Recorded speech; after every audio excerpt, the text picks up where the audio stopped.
Welcome to TV డబ్ల్యూట్ తెలుగు. ముందుగా headlines చూద్దాం. అయ్యన్న పాత్రుడు ఏకగ్రీవంగా ఎన్నికైనట్లు ప్రకటించిన ప్రొటెం స్పీకర్ గా బాధ్యతలు స్వీకరించిన అయ్యన్న పాత్రుడు చంద్రబాబు పవన్ తో పాటు సభ్యులకు కృతజ్ఞతలు తెలిపిన స్పీకర్.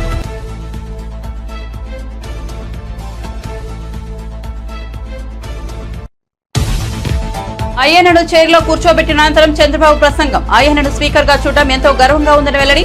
ఏ పదవి ఇచ్చినా వన్నె తెస్తారని ప్రశంసలు.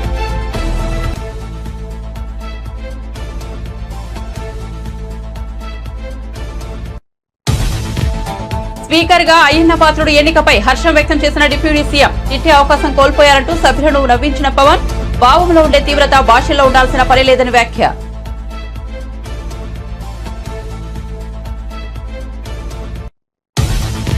బసవతారకం ఆసుపత్రి 24వ వార్షికోత్సవంలో ముఖ్య అతిథిగా సీఎం రేవంత్ రెడ్డి. బాబుతో పోటీపడి రాష్ట్రాన్ని అభివృద్ధి చేసే అవకాశం తనకు వచ్చిందన్న రేవంత్. గతంలో 12 గంటలే పనిచేస్తే చాలనుకునేవాడినన్న సీఎం.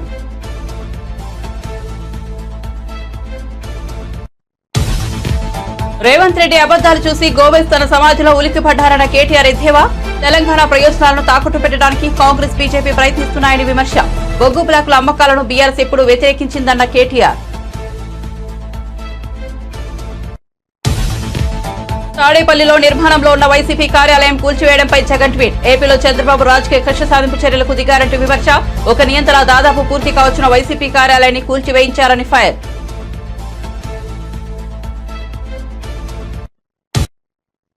ఇక వార్త వివరాల్లోకి వెళ్తే ఆంధ్రప్రదేశ్ అసెంబ్లీ స్పీకర్ గా చింతకాయల అయ్యన్న పాత్రుడు ఏకగ్రీవంగా ఎన్నికయ్యారు. సభాపతి పదవికి అయ్యన్న పాత్రుడు ఒక్కరే నామినేషన్ వేయడంతో ఎన్నిక ఏకగ్రీవంగా మారింది. అయ్యన్న పాత్రుడు స్పీకర్ గా ఎన్నికైనట్లు ప్రొటెం స్పీకర్ గోరంట్ల బుచ్చయ్య చౌదరి సభలో ప్రకటించారు.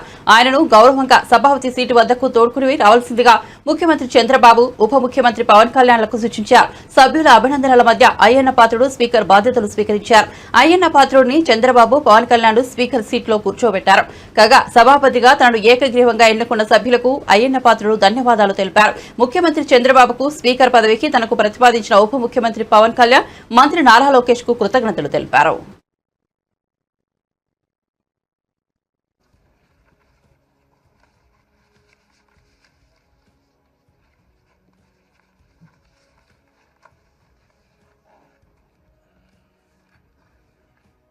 నిర్వహణ నియమావళిలోని 7వ నియమం కొణిదెల పవన్ కళ్యాణ్ గారు, రెండో శ్రీ చింతకాయల అయ్యన్న పాత్రుడు గారు, ప్రతిపాదకుని పేరు శ్రీ నారా లోకేష్ గారు, 3 శ్రీ చింతకాయల అయ్యన్న పాత్రుడు గారు, శ్రీ సత్యకుమార్ యాదవ్ గారు.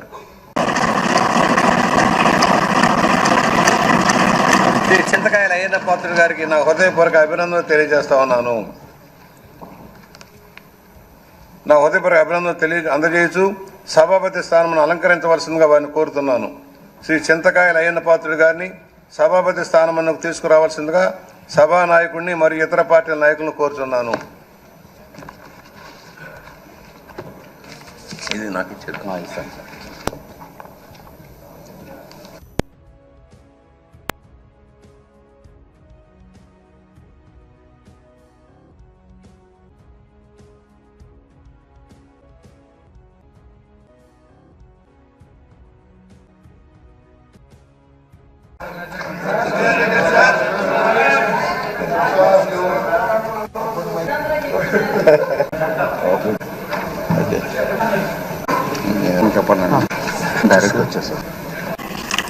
అందరికీ నమస్కారం అండి. ఇప్పుడు ముందుగా ఏపీ అసెంబ్లీ స్పీకర్ గా చింతకాయల అయ్యన్న పాత్రుడిని ఆయన చైర్లో కూర్చోబెట్టిన అనంతరం ముఖ్యమంత్రి చంద్రబాబు ప్రసంగించారు. అధ్యక్ష, తెలుగు రాష్ట్రాల్లోని అత్యంత సీనియర్ శాసనసభ్యుల్లో మీరు ఒకరు.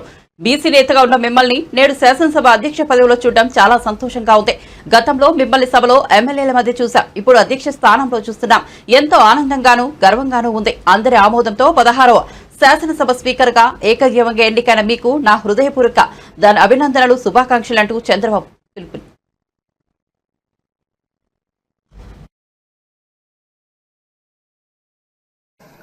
రాష్ట్రంలో అందరి ఆమోదంతో 16వ శాసనసభకు స్పీకర్గా ఏకగ్రీవంగా ఎన్నికైన మీకు నా హృదయపూర్వక అభినందనలు, శుభాకాంక్షలు.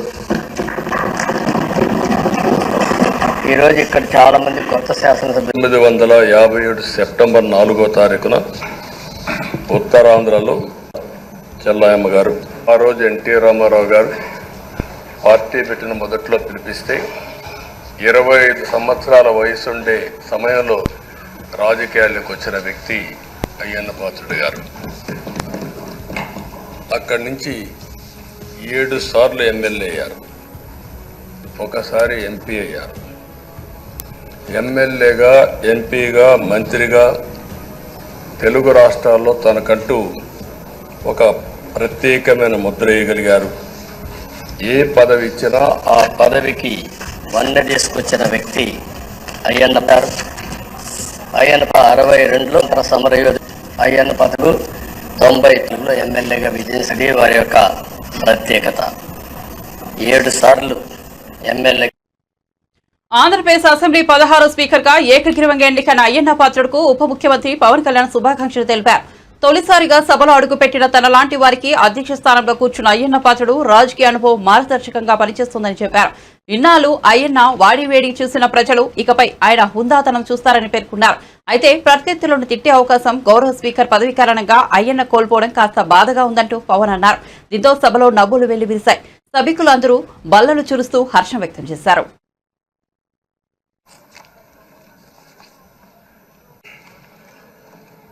16వ శాసనసభకి ఏకగ్రీవంగా ఎన్నికైన సభాపతి శ్రీ చింతకాయల అయ్యన్న పాత్రుడు గారికి హృదయపూర్వక నమస్కారాలు, మీ శుభాకాంక్షలు. ఇది నేను మొదటిసారి అసెంబ్లీలోకి అడుగు పెట్టడం. ఇలాంటి సుదీర్ఘ రాజకీయ అనుభవం ఉన్న దాదాపు 7 సార్లు ఎమ్మెల్యేగాను, ఒకసారి పార్లమెంట్లో అడుగుపెట్టిన మీకు, పంచాయతీరాజ్, టెక్నికల్ ఎడ్యుకేషన్, ఫారెస్ట్, ఆర్&బి అనేక మంత్రిత్వ శాఖల్ని సమర్థవంతంగా నిర్వహించిన మీకు ఈ సభాధ్యక్షుడు, ఈ స్పీకర్ స్థానంలో కూర్చోవడం నాకు చాలా ఆనందంగా ఉంది. ఇన్ని దశాబ్దాలు ప్రజలు రాజకీయ జీవనంలో ఇన్ని దశాబ్దాలు ప్రజలు మీ వాడి వేడి చూశారు. మీకు కోపం వస్తే ఋషికొండను చెక్కినట్టు ప్రత్యర్థులకి పదునైన ఉత్తరాంధ్ర యాసలో గుండు కొట్టేస్తారు. ఒకటే బాధేస్తాం సార్, ఇకపైన మీకు తిట్టే అవకాశం లేకపోవడం. కానీ ఇక మీద సభలో ఎవరు తిడుతున్నా దాన్ని ఆఫ్ చేసే బాధ్యత మీ చేతిలోనే ఉంది. మీరే మైక్ ఆఫ్ చేయాలి. అంటే మా చిన్నప్పుడు నేను చూసేవాడు, ఒకసారి అల్లరి చేసే అబ్బాయిని క్లాస్ లీడర్ చేసేవాడు చిన్నప్పుడు మా స్కూల్లో. కానీ ఇన్నాళ్ళు ప్రజలు మీ వాడి వేడి పలుకులు, మీ ఘాటైన వాగ్దాటి చూశారు. ఈ రోజు నుంచి రాష్ట్ర ప్రజలు మీ హుందాతనం చూస్తారు. డిబేట్స్ వెనకాల దాక్కుని సంస్కారహీనమైన భాషల్ని, భావాలని రకరకాల మాధ్యాల్లో విరజిమ్ముతూ ఉంటారు. దాని నియంత్రణ మీ ఆధ్వర్యంలో ఇక్కడి నుంచే మొదలవ్వాలి. ఇందాక సభా నాయకులు, గౌరవ ముఖ్యమంత్రి శ్రీ చంద్రబాబు నాయుడు గారు చెప్తారు, ఆడబిడ్డలు ఏ విధంగా నలిగిపోయారు ఈ రాష్ట్రంలో గత 5 సంవత్సరాల్లో. చిన్న లేదు, పెద్ద లేదు, ఎవరని లేదు. ఎవరన్నా సరే ఒక మాట మాట్లాడితే వాళ్ళు వ్యక్తిగతంగా దూషణ, సోషల్ మీడియాలో వాళ్ళని క్యారెక్టర్ అసాసినేట్ చేయటం, వాళ్ళు పెద్ద నాయకులు కావచ్చు, కార్యకర్తలు కావచ్చు, లేదా వాళ్ళకి ఎదురు తిరిగి ఒక ఒపీనియన్ చెప్పి ఎవరైనా సగటు మనిషి కూడా కావచ్చు, అది ఇక్కడతో ఈ రోజు నుంచి ఆగిపోవాలి అధ్యక్ష.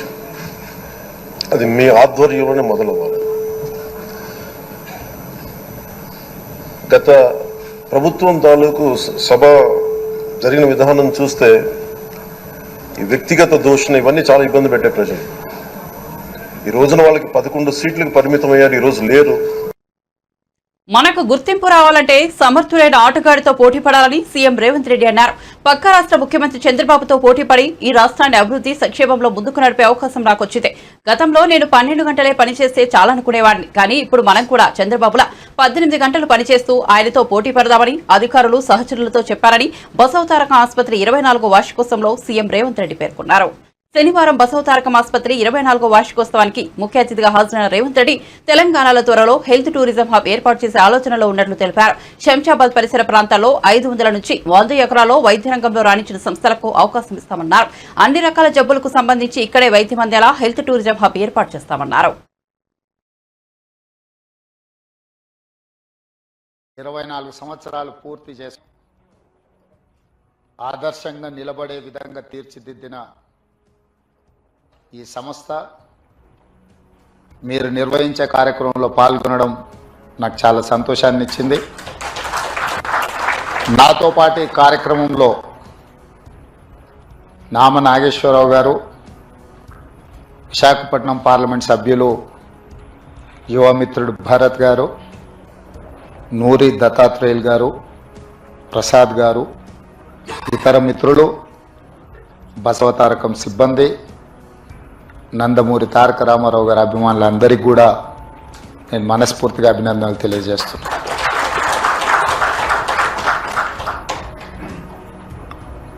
నందమూరి తారక రామారావు గారు తన కుటుంబంలో జరిగిన ఒక విషాదకరమైన సంఘటన, బసవతారకమ్మకు క్యాన్సర్ రావడం ద్వారా వారిని కోల్పోవడం, కుటుంబంలో మనకు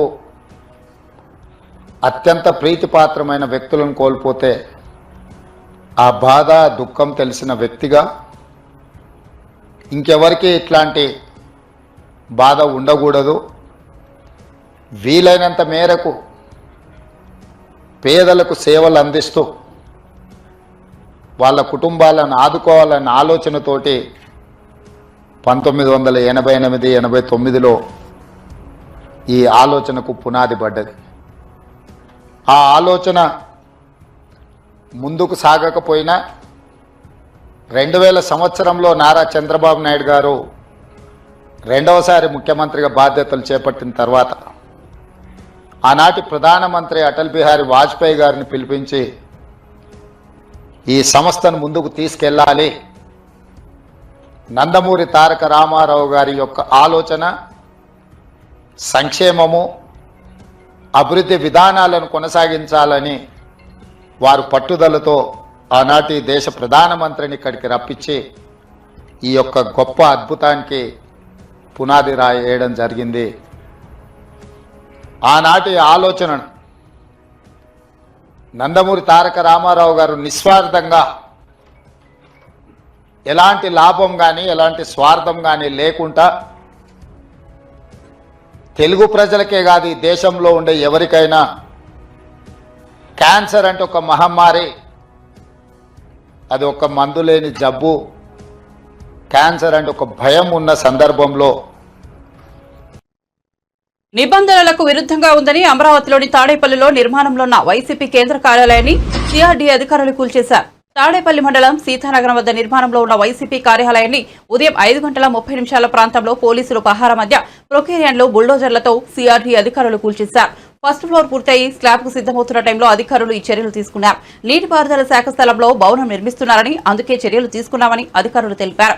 కూల్చే సమయంలో అటుగా కార్యకర్తలు, నేతలు రాకుండా పోలీసులు చర్యలు తీసుకున్నారు. తర్వాత భారీ భద్రత మధ్య కూల్చివేతలు సాగాయి. ఇక నిర్మాణంలో ఉన్న ఈ భవనాన్ని కూల్చివేయాలన్న సిఆర్డీఏ ప్రిలిమినరీ ప్రొసీడింగ్స్ కు సవాల్ చేస్తూ వైసీపీ హైకోర్టును ఆశ్రయించింది. ఇదే విషయాన్ని సిఆర్డీఏ కమిషనర్ దృష్టికి వైసీపీ న్యాయవాది తీసుకెళ్లారు. అయినప్పటికీ సిఆర్డీఏ కూల్చివేతలు చేపట్టింది. ఇదే విషయాన్ని మరోసారి హైకోర్టు దృష్టికి తీసుకెళ్తామని వైసీపీ చెబుతోంది.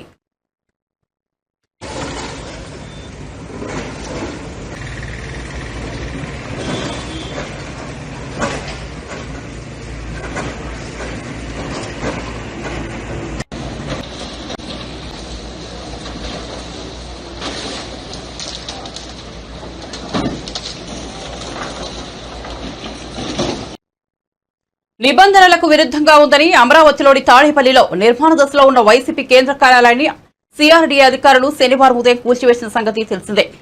ఈ నిర్మాణం కూల్చివేతపై తాజాగా వైసీపీ సీనియర్ నేత మాజీ మంత్రి అంబటి రాంబాబు ఎక్స్ వేదికగా స్పందించారు. వైఎస్ఆర్ కాంగ్రెస్ పార్టీ రాష్ట్ర ఆఫీస్ నిర్మాణంలో ఉన్న కట్టడాన్ని నిర్దాక్షిణ్యంగా బుల్డోజర్లు, ఇతరిత్రా ఉన్న వాహనాలను తీసుకొచ్చి సుమారుగా ఒక 2 గంటల్లోనే పూర్తిగా నిర్మాణంలో ఉన్నటువంటి ఆ నిర్మాణాన్ని నేలమట్టం చేశారు. దాన్ని కూడా మేము చూసి రావటం జరిగింది. ఇది వైఎస్ఆర్ కాంగ్రెస్ పార్టీ ఆఫీస్ కొరకు నిర్మించుకోవాలనేటువంటి ఉద్దేశంతో రాష్ట్ర వ్యాప్తంగా అనేక ప్రాంతాల్లో ప్రభుత్వ స్థలాలను క్యాబినెట్లో పాస్ చేసుకుని వైఎస్ఆర్ కాంగ్రెస్ పార్టీకి కేటాయించుకోవటం జరిగింది. ఇదేదో వైఎస్ఆర్ కాంగ్రెస్ పార్టీ అధికారంలోకి ఉన్నది కాబట్టి మేము తీసుకొచ్చినటువంటి సాంప్రదాయం కాదు. ఇది ఇంతకు ముందు తెలుగుదేశం పార్టీ కూడా బయటకు తెలుగుదేశం పార్టీ కూడా వారు అధికారంలో ఉన్నప్పుడు ప్రభుత్వ స్థలాలను వారి ఆఫీసులకు కేటాయించుకొని రాష్ట్ర వ్యాప్తంగా అనేక నిర్మాణాలు చేపట్టిన మాట మీ అందరికీ తెలుసు. ముఖ్యంగా ఇవాళ తాడేపల్లిలో ఉన్నటువంటి వాళ్ళ సెంట్రల్ ఆఫీసు కూడా ప్రభుత్వ స్థలంలో నిర్మించబడినదే. దానిలో ఇంకా కొద్దిగా వాగు పోరంబోక అది కూడా ఆక్రమించుకున్నారనేటువంటి అభియోగాలు ఉన్నాయి. అది కోర్టులో కూడా డిస్ప్యూట్ నడుస్తూ ఉన్నది. మేము ఇక్కడ చాలా పాయింట్అవుట్ చేయాలనుకుంటున్నటువంటి అంశం ఏమిటంటే నిర్మాణంలో ఉన్నటువంటి మా భవనాన్ని నిర్దాక్షిణ్యంగా కక్ష సాధింపుతో ఈ నిర్మాణాన్ని కూల్చివేయటాన్ని ఈ రాష్ట్రంలోనే కాదు దేశంలోనే కాదు ఉన్న ప్రజాస్వామ్యవాదులందరూ ఖండించవలసినటువంటి అంశమని ఈ సందర్భంగా నేను మీ ద్వారా తెలియపరుస్తూ ఉన్నా. పార్టీలకు అతీతంగా ఏ పార్టీలైనా కావచ్చు. ఇవాళ తెలుగుదేశం పార్టీ అధికారంలో ఉండవచ్చు, కూటమి అధికారంలో ఉండవచ్చు. మొన్నటిదాకా మేము అధికారంలో ఉన్నాం. మాకన్నా ముందు చంద్రబాబు నాయుడు గారు అధికారంలో ఉన్నారు. అంతకుముందు రాజశేఖర రెడ్డి గారు అధికారంలో ఉన్నారు. అధికారం ఎవ్వరికీ శాశ్వతం కాదనేది చరిత్ర చెబుతున్నటువంటి సత్యం. మీ అధికారం ఉంది కదా అని మా భవనాన్ని కూల్చేయటం ఏమంత ధర్మము అనేటువంటి మాట ఇక్కడ నేను చాలా స్పష్టంగా చెప్పదలుచుకున్నా. అయితే దీని మీద ఏమంటే ఇది ప్రభుత్వ స్థలం, ఇరిగేషన్ స్థలం. దీన్ని 33 సంవత్సరాలకు లీజుగా తీసుకోవటం జరిగింది. దీనికి అవి లేవు ఇవి లేవు అని ఏమన్నా చెప్తే చెప్పొచ్చు. రోజు ఉదయం సుమారుగా 4-5 గంటల సమయంలో ముఖ్యమంత్రి రేవంత్ రెడ్డిపై బీఆర్ఎస్ వర్కింగ్ ప్రెసిడెంట్ కేటీఆర్ తీవ్రస్థాయిలో మండిపడ్డారు. రేవంత్ రెడ్డి అబద్దాలు చూసి గ్లోబల్స్ తన సమాధిలోనే ఉలిక్కిపడ్డారని విమర్శించారు. తెలంగాణ రాష్ట్ర ప్రయోజనాలను తాకట్టు పెట్టడానికి కాంగ్రెస్ బీజేపీ ప్రయత్నిస్తున్నాయన్నారు. తెలంగాణలో బొగ్గు బ్లాకుల అమ్మకాలను బీఆర్ఎస్ వ్యతిరేకించిందన్నారు. బొగ్గు గనుల వేలంలో కాంగ్రెస్ ప్రభుత్వం పాల్గొందని గుర్తు చేశారు. కానీ తాము మాత్రం ఎప్పుడూ పాల్గొనలేదన్నారు. చివరి రౌండ్లో కేంద్ర ప్రభుత్వం 2 బ్లాకులను ఏకపక్షంగా వేలం వేసిందని ఆరోపించారు. తెలంగాణ ఆస్తులు, హక్కులు, వనరులు తాకట్టు పెట్టే ప్రయత్నం చేస్తున్నారని మండిపడ్డారు. ఆస్తులు తాకట్టు పెట్టే నేరాల్లో కాంగ్రెస్ బీజేపీ భాగస్వాములను ఆగ్రహం వ్యక్తం చేశారు. రాష్ట్ర నదీ ప్రాంత హక్కుల రక్షణలో కాంగ్రెస్ విఫలమైందన్నారు. సింగరేణి బొగ్గు గనుల ప్రైవేటీకరణలో బీజేపీకి కాంగ్రెస్ సహకారం అందించిందని ఆరోపించారు. అన్ని రంగాలకు ద్రోహదం చేస్తున్న పార్టీలకు ప్రజలు గుణపాఠం చెబుతారన్నారు. బసవతారకం ఆసుపత్రి సేవల విస్తరణకు సహకరించాలని ముఖ్యమంత్రి రేవంత్ రెడ్డిని కోరిన వెంటనే అంగీకరించారని ఆంధ్రప్రదేశ్ రాష్ట్రంలోని హిందూపురం నియోజకవర్గం ఎమ్మెల్యే నందమూరి బాలకృష్ణ అన్నారు. రేవంత్ రెడ్డి అందరికీ ఆదర్శంగా నిలిచారన్నారు. శనివారం హైదరాబాద్ లోని బసవతారకం ఇండో అమెరికన్ క్యాన్సర్ ఆసుపత్రి 24వ వార్షికోత్సవం జరిగింది. ఈ కార్యక్రమానికి తెలంగాణ సీఎం రేవంత్ రెడ్డి, ఆసుపత్రి చైర్మన్ బాలకృష్ణ పాల్గొన్నారు. ఈ సందర్భంగా బాలకృష్ణ మాట్లాడుతూ క్యాన్సర్ మహమ్మారి ప్రజలను పట్టిపీడిస్తోందన్నారు. తన తండ్రి ఎన్టీఆర్ దూరదృష్టి కలిగిన వ్యక్తి అని, ఆ కారణంగానే మంచి ఆలోచనతో ఈ ఆసుపత్రిని నిర్మించారని పేర్కొన్నారు. నాడు బండలతో నిండిన ఈ ప్రాంతంలో బసవతారకం ఆసుపత్రిని నిర్మించారని తెలిపారు. ఇక్కడ రోగులకు మంచి సేవలు అందిస్తున్నట్లు చెప్పారు. వాజ్పేయి ప్రధానిగా ఉన్నప్పుడు 6 కోట్లు మంజూరు చేసి ఆసుపత్రి అభివృద్ధికి దోహదపడ్డారన్నారు. ఇంత గొప్ప ఆసుపత్రికి తాను చైర్మన్ గా ఉన్నందుకు ఎంతో ఆనందంగా ఉందన్నారు. మీ అందరికీ నా కృతజ్ఞతలు తెలియజేసుకుంటున్నాను. ముఖ్యంగా మీ యువనేత, అంటే తెలంగాణ రాష్ట్ర ముఖ్యమంత్రి యువనేత అందరికీ ఒక ఆదర్శం, పోరాట పటిమ కల ఒక నాయకుడిని ఇవాళ తెలంగాణ ప్రజలందరూ ఆయన్ని, అంటే యువతరానికి ప్రతినిధులు, నవతరానికి నాయకులు, భావితరానికి భారతదేశపు మహాశక్తి. అంటే మనకున్నంత యువత, యువ శక్తి మరి ఏ దేశంలో కూడా లేదు. ఒకప్పుడు చైనా గురించి చెప్పుకునేవాళ్ళం. వాళ్ళేమో ఏదో ఫ్యామిలీ ప్లానింగ్ అని మనదేమో పెరుగుతూ పోతుంది జనాభా. పెరుగుతూ పోతుందంటే అదొక రకంగా వరం మనకి. సరైన దారిలో సరైన ఈ యొక్క ప్రభుత్వ విధి విధానాలతో వాళ్ళు మనం ప్రోత్సహించి వాళ్ళకి సరైన దారి చూపిస్తే తప్పకుండా మన దేశం మొదటి స్థానంలో ఈ ప్రపంచంలో నిలుస్తుంది. ఈ యొక్క రాష్ట్రం ఈ మన ఐటీ రంగం కానివ్వండి, హైదరాబాద్ సిటీ కానివ్వండి, ఇవన్నీ అభివృద్ధి చెందడం, యువకులకి మంచి అవకాశం కలగడం, ఆనాడు ఏదో డాక్టర్ ఇంజనీర్ అనే కాకుండా ఒక కొత్త ఎన్నో అవకాశాలు వాళ్ళకు కల్పించడం, దాంతో వాళ్ళు ఆర్థికంగా ఎంత పెద్ద కుటుంబం అయినా ఆ కుటుంబంలో ఒక యువకుడికి ఏ ఐటీ జాబ్ ఏదో వస్తే బ్రహ్మాండమైన మంచి జీతంతో ఒక కల్పన కలిగించింది ఆనాడు. అప్పుడు ఇక్కడ ఈ ఆసుపత్రి నిర్మాణం అప్పుడు ఏముండేవి కావన్నీ బండలే ఇక్కడ. అప్పుడు నాన్నగారు విశ్వవిఖ్యాత నట సార్వభౌమ కళాప్రపూర్ణ నటరత్న పద్మశ్రీ నందమూరి తారక రామారావు గారు ఆనాడు ఇక్కడ ఈ యొక్క ఆసుపత్రిని నిర్మించడానికి పూనుకోవడం. అందరూ అనుకున్నారు ఇప్పుడు ఏంటి ఇక్కడ అన్ని బండరాళ్ళు ఉన్నాయి, ఇక్కడ ఎందుకు కడుతున్నారని. మరి వాళ్ళు చూస్తున్నాం మనం ఇవాళ దేశంలో, దేశమే కాదు ప్రపంచంలో కల్లా నంబర్ 1 ఏరియా అయింది ఇవాళ. ఇటు విస్తరిస్తూ పోతాను, ఇంకా ఇటు జూబ్లీహిల్స్ నుంచి అట్లా. సో ఆయన ఒక దూరదృష్టి, ప్రతి విషయంలోనూ కూడా ఆయన దూరదృష్టి. అందుకే ఆయన పేదవాడు ఆఖరి తెలిసిన అన్న కూడా ఆయన అయ్యాడు. అలాగే ఉత్తరాంధ్ర టైగర్ అయ్యన్న పాత్రుడు స్పీకర్ గా ఎన్నికవడం ఉత్తరాంధ్ర ప్రజలకు దక్కిన గౌరవం. ఉత్తరాంధ్రకు చెందిన తన అదృష్టమని ఏపీ హోంమంత్రి వంగలపూడి అనిత పేర్కొన్నారు. సభాపతిగా ఎన్నికైన అయ్యన్న పాత్రుడుకు అభినందనలు తెలియజేస్తూ సభలో మంత్రి ప్రసంగించారు. ఉత్తరాంధ్ర ప్రజల అయ్యన్న పాత్రను తాతాజీ అంటూ ప్రేమగా పిలుచుకుంటారని చెప్పారు. తన పక్క నియోజకవర్గం నుంచి ఆయన ఎమ్మెల్యేగా గెలుస్తూ తనను మార్గదర్శకంగా ఉంటూ వస్తున్నారని వివరించారు. ధీరుడు మా అయ్యన్న పాత్రుడి గారు, మా తాతాజీ గారు. అటువంటి వ్యక్తిని ఈరోజు స్పీకర్ స్థానంలో కూర్చొని ఈరోజు ఎంతోమంది ఎమ్మెల్యేలకి మార్గదర్శకంగా కూర్చోబెట్టినందుకు నిజంగా అందరికీ కూడా, ఇక్కడ ఉన్న వాళ్ళందరికీ కూడా పేరు పేరున నేను ధన్యవాదాలు, నమస్కారాలు తెలియజేసుకోవాలి. ఎందుకంటే అయ్యన్న పాత్రుడి గారు నా పక్క నియోజకవర్గం. ఎప్పుడూ కూడా గురువు గారిగా నేను రాజకీయాల్లోకి వచ్చినప్పుడు కొత్తగా ఉన్నప్పటికీ కూడా ప్రతి ఒక్క విషయంలోని కూడా మమ్మల్ని గైడ్ చేసి ఈరోజు ఈ పొజిషన్కి తీసుకురాగలిగారంటే ఆ రోజు అయ్యన్న పాత్రుడి గారు ఇచ్చిన స్ఫూర్తి. అయ్యన్న పాత్రుడి గారు 2004లో నేను నర్సీపట్నంలో ఒక టీచర్గా నేను ఉండేదాన్ని. ఎందుకంటే ఈ ఒక్క ముక్క చెప్పాలి, ఎందుకంటే ఈ ఎన్డీఏ గవర్నమెంట్ కానీ తెలుగుదేశం పార్టీ గవర్నమెంట్ కానీ ఒక సామాన్యులను తీసుకొచ్చి శాసనసభలో కూర్చోబెట్టి శాసనాలు తీర్చిదిద్దే విషయంలో ముందు కూర్చోబెడుతున్నారన్న విషయాన్ని తెలియజెప్పడానికి ఒక విషయం చెప్పాలి. 2004లో నేను టీచర్గా నర్సీపట్నంలోనే పనిచేస్తున్నాను. ఆ టైంలో గౌరవ స్పీకర్ గారు అక్కడ ఎమ్మెల్యే. ఆ రోజు నేను వెళ్ళి మీకు బొకే కూడా ఇచ్చున్నా, మీ జన్మదినానికి వచ్చి మేము శుభాకాంక్షలు తెలియజెప్పడానికి యాజ్ ఎ టీచర్గా. మళ్ళీ ఈరోజు ఇక్కడ కూర్చొని ఒక శాసనసభలో ఒక మంత్రిగా, ఒక స్పీకర్గా మీకు ధన్యవాదాలు తెలియజేసుకున్నాను. ఎందుకనంటే ఒక శాసనసభ నడిపించడం చేత కాదు, ఒక అడ్మినిస్ట్రేషన్ చేయడం చేత కాక ఒక నియంత పరిపాలనలో ఆంధ్రప్రదేశ్ రాష్ట్రం అట్టడుగుపోయిందన్న సంగతి మనందరికీ తెలుసు. చాలా సందర్భాల్లో తమరితో కూర్చునేటప్పుడు కూడా నేను ఇన్ని సంవత్సరాలు రాజకీయంలో ఉన్నాను కానీ ఇలాంటి ముఖ్యమంత్రిని చూడలేదు అని ఒక్కొక్క సందర్భంలో మీరు మీ భాషలో చెప్పిన సందర్భాన్ని కూడా ఇక్కడ గుర్తు చేసుకోవాలి. రైతు బంధు ఎగ్గొట్టడానికి రాష్ట్ర ప్రభుత్వం ఏదో సాకులు చెబుతోందని మాజీ మంత్రి బీఆర్ఎస్ నేత సింగిరెడ్డి నిరంజన్ రెడ్డి ఆరోపించారు. రైతు బంధు ఇవ్వకుండా కొంత రుణమాఫీ చేసి చేతులు దులుపుకోవడం మాత్రమేనని ఆయన విమర్శించారు. సర్కార్ చర్య రైతులను తడిగుడ్డతో గొంతు కోయడమేనని మండిపడ్డారు. అన్నదాతలను ఆగంబట్టించేటువంటి పని చేస్తున్నారు. ఇంత పొడుగు అంత పొడుగు మాట్లాడి అసలు కేసీఆర్ ఏం చేసిండు, మేం పెడతాం చూడు అన్నట్లు ఊరించినారు. ఇక కూర్చోండి వడ్డిస్తాం, అన్నం వడ్డిస్తాం, ఇక కూర్చోండి అని చెప్పిండ్రు, కూర్చోబెట్టిండ్రు. ఆకలి అవుతుంది ఏమంటే 6 నెలలు ఆగండి అంటున్నారు. ఊరిచ్చి 6 నెలలు ఆగండి అంటున్నారు ఆకలైనటువంటి రైతాంగానికి. ఏ సీజన్కు ఆ సీజన్లో, ఏ సమయానికి ఆ సమయంలో జరగాల్సినటువంటి పనులను ప్రభుత్వం ద్వారా ఇవ్వాల్సినటువంటివి రైతు బంధు కానీ రుణమాఫీ కానీ ఇవన్నీ అమలు చేయాల్సి చేయకుండా ఏదో ఒక సాకు, ఏదో ఒక కారణాలు చెప్పి కాలయాపన చేస్తూ వస్తున్నారు.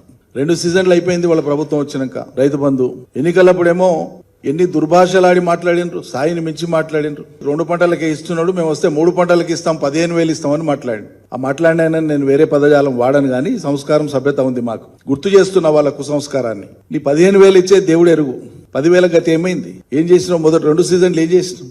సవ్యంగా రైతులందరికి వచ్చిందా?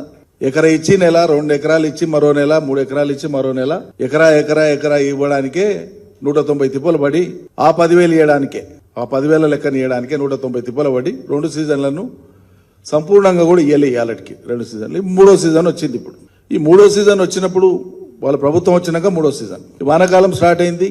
పత్తి, మక్క, జొన్న, ఇతర ధాన్యాలకు సంబంధించినటువంటి పంటలన్నిటికి సంబంధించి ఇదివరకే వ్యవసాయ పనులు ముమ్మరంగా ప్రారంభమైపోయినాయి.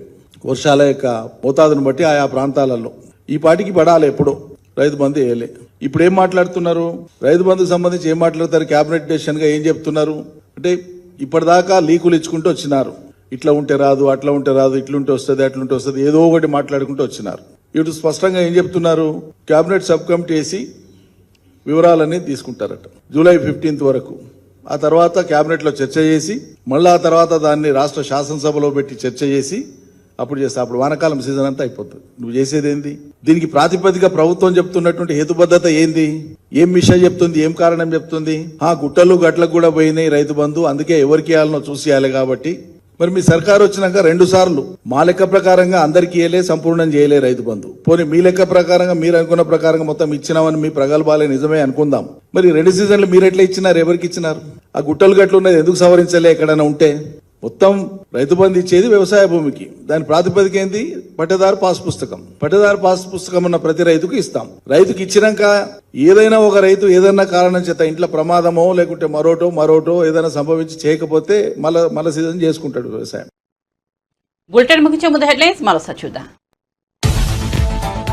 అయ్యన్న పాత్రుడు ఏకగ్రీవంగా ఎన్నికైనట్లు ప్రకటించిన ప్రొటెం స్పీకర్ గా బాధ్యతలు స్వీకరించిన అయ్యన్న పాత్రుడు చంద్రబాబు, పవన్ తో పాటు సభ్యులకు కృతజ్ఞతలు తెలిపిన స్పీకర్.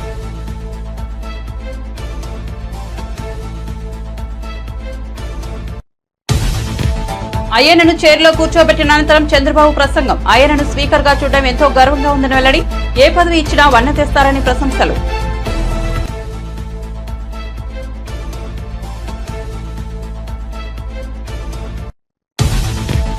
స్పీకర్ గా అయ్యన్న పాత్రుడు ఎన్నికపై హర్షం వ్యక్తం చేసిన డిప్యూటీ సీఎం. ఇట్టే అవకాశం కోల్పోయారంటూ సభ్యులను నవ్వించిన పవన్. బాహులో ఉండే తీవ్రత భాషలో ఉండాల్సిన పని లేదని వ్యాఖ్య.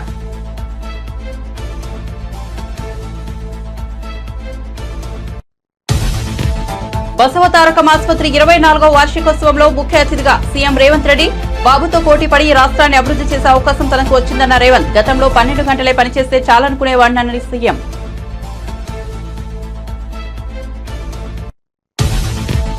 రేవంత్ రెడ్డి అబద్దాలు చూసి గ్లోబల్స్ తన సమాధిలో ఉలికిపడ్డారన్న కేటీఆర్ ఎద్దేవా. తెలంగాణ ప్రయోజనాలు తాకట్టు పెట్టడానికి కాంగ్రెస్, బీజేపీ ప్రయత్నిస్తున్నాయని విమర్శ. బొగ్గు బ్లాకుల అమ్మకాలను బీఆర్ఎస్ ఎప్పుడూ వ్యతిరేకించిందన్న కేటీఆర్. తాడేపల్లిలో నిర్మాణంలో ఉన్న వైసీపీ కార్యాలయం కూల్చివేయడంపై జగన్ ట్వీట్. ఏపీలో చంద్రబాబు రాజకీయ కక్ష సాధింపు చర్యలకు దిగారంటూ విమర్శ. ఒక నియంతలా దాదాపు పూర్తి కావచ్చిన వైసీపీ కార్యాలయాన్ని కూల్చివేయించారని ఫైర్. మరిన్ని అప్డేట్స్ కోసం చూస్తూనే ఉండండి టీవీ డబ్ల్యూఎయిట్ తెలుగు.